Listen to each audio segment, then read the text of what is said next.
Karbala का युद्ध, सत्य और अन्याय की जंग। बहुत समय पहले की बात है।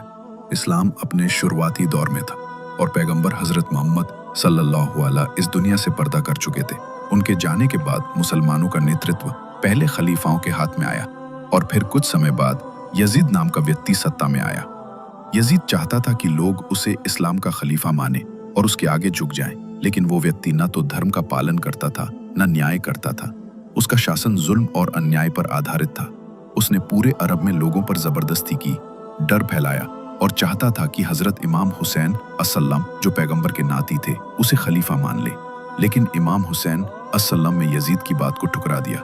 उन्होंने कहा, एक जालिम के हाथ पर बैत करना यानी जुल्म को स्वीकार करना है और मैं कभी भी अन्याय के सामने नहीं झुकूंगा।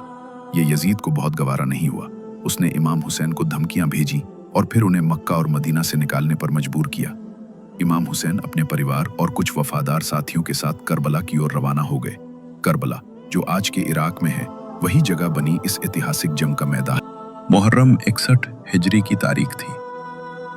करबला का तपता रेगिस्तान था, जहां एक तरफ थे इमाम हुसैन सल्लल्लाहु अलैहि वसल्लम और उनके लगभग 72 साथी, जिनमें उनके छोटे छोटे बच्चे, भाई, भतीजे और अनुयायी थे। दूसरी तरफ था यजीद की विशाल सेना, जिसमें हजारों की संख्या में सैनिक थे। इमाम हुसैन को और उनके परिवार को पानी से रोक दिया गया था। बच्चे प्यास से तड़प रहे थे। बीबी ज़ैनब सलाम अलैहिस्सलाम, बीबी रुकैया, हजरत अली असगर, सब बिना पानी के 3 दिन से थे। फिर एक एक कर इमाम हुसैन के साथी शहीद होते गए। हजरत अली अकबर सल्लल्लाहु अलैहि वसल्लम, उनके जवान बेटे जब मैदान में गए तो दुश्मन की तलवारों का सामना करते हुए शहीद हो गए। हजरत अब्बास सल्लल्लाहु अलैहि वसल्लम, जो अपनी बहन ज़ैनब से किए हुए वादे पर अटल थे, जब पानी लेने के लिए फुरात की तरफ गए तो दुश्मनों ने उनके हाथ काट दिए। फिर भी वो मश्क ले जाने की कोशिश करते रहे, लेकिन शहीद हो गए। 6 महीने के अली असगर अलैहिस्सलाम को इमाम हुसैन ने अपनी गोद में लेकर दुश्मनों से कहा, अगर मुझ पर रहम नहीं तो इस मासूम बच्चे को पानी दो। लेकिन जवाब में एक तीर आया और वो तीर अली असगर की गर्दन को चीर गया। आखिर में जब सब शहीद हो गए, इमाम हुसैन खुद मैदान में उतरे। उन्होंने अकेले हजारों का सामना किया, लेकिन यजीद की फौज ने मिलकर उन्हें घेर लिया। उन्होंने इमाम हुसैन को शहीद किया और उनकी लाश को बुरी तरह कुचला।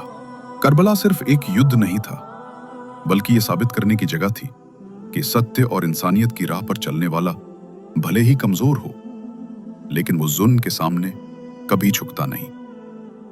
बीबी ज़ैनब ने सल्लल्लाहु ने इस पूरे दर्द को अपने सीने में लेकर कैदियों के रूप में यजीद के दरबार में पहुंचकर इतनी ताकत से आवाज उठाई कि सच्चाई पूरी दुनिया तक पहुंच गई। करबला का युद्ध खत्म हो गया था, लेकिन उसकी गूंज इतिहास में हमेशा के लिए गूंजती रही। इमाम हुसैन सल्लल्लाहु अलैहि वसल्लम ने तलवार से नहीं, अपने सब्र, अपने उसूल और अपने बलिदान से एक ऐसी मिसाल पेश की जो सदियों तक लोगों को प्रेरित करती रही।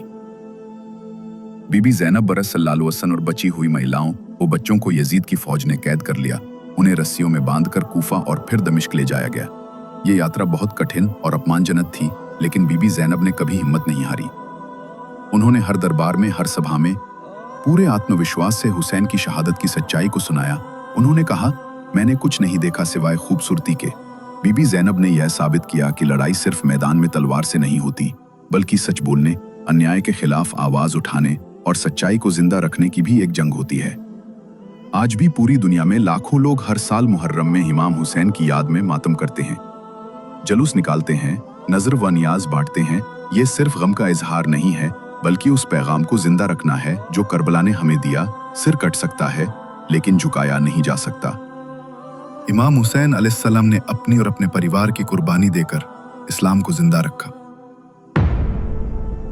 हर साल मुहर्रम में जब लोग काले कपड़े पहनते हैं, तो वो सिर्फ गम का इजहार नहीं होता, वो हुसैन की उस अमर लड़ाई की याद होती है जो सत्य के लिए लड़ी गई थी। आज भी जब भी कोई अन्याय के खिलाफ खड़ा होता है, तो लोग कहते हैं, ہر جگہ ہے کربلا، ہر دور کا حسین زندہ ہے۔